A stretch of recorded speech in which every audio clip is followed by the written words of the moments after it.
Vegetarian because it was connected to a health issue. My stomach became so acidic, calcium from my bones was being pulled out to make the stomach alkaline. So your stomach needs to be alkaline to function properly. If it's too acidic, it just messes up your whole system. And that was directly connected to the amount of meat I was consuming. Virat Kohli எனக்கு ரொம்ப பிடிக்குங்க. யாருக்கு தான் பிடிக்காது cricket லவர்ஸ்க்கு.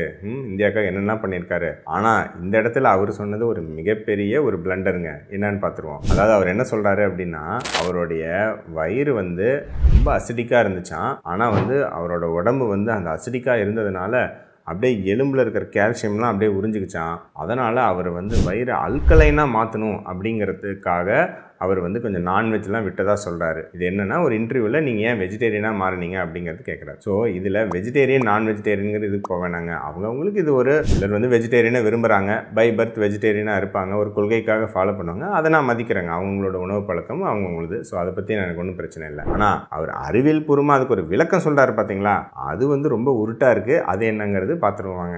அதாவது நம்ம உடம்புலையே இருக்கிறதுலையே அமிலத்தன்மை அல்லது அசிடிக் என்விரான்மெண்ட் வந்து பார்த்தீங்கன்னா நம்மளுடைய வயிறு தாங்க. நம்மளுடைய வயிறோட pH வேல்யூ அப்படின்னு சொல்லுவோம். இதெல்லாம் சயின்ஸ் படித்தவங்களுக்கு ஞாபகம் இருக்கும். 7 அப்படிங்கிறது நார்மல், 7க்கு கீழே pH இருந்தால் அசிடிக்னு சொல்லுவோம், 7க்கு மேலே pH இருந்தால் அல்கலைன்னு சொல்லுவோம். நம்ம வயிற்றோட pH வேல்யூ 1.5லேருந்து 3.5 சரிங்களா. அதுலேயும் நம்ம ஸ்டொமக்கில் நம்ம ஜீரணம் பண்ணுறதுக்காக சுரக்கக்கூடிய ஹைட்ரோக்ளோரோ ஆசிட் சரிங்களா. இந்த ஹைட்ரோக்ளோரிக் ஆசிடோட pH ஆல்மோஸ்ட் 1. ஸோ அந்த அளவுக்கு ஒரு அசிடிக் என்விரான்மெண்ட்டில் தான் நம்மளுடைய வயிறு இருக்கும். இது டிஃபால்ட்.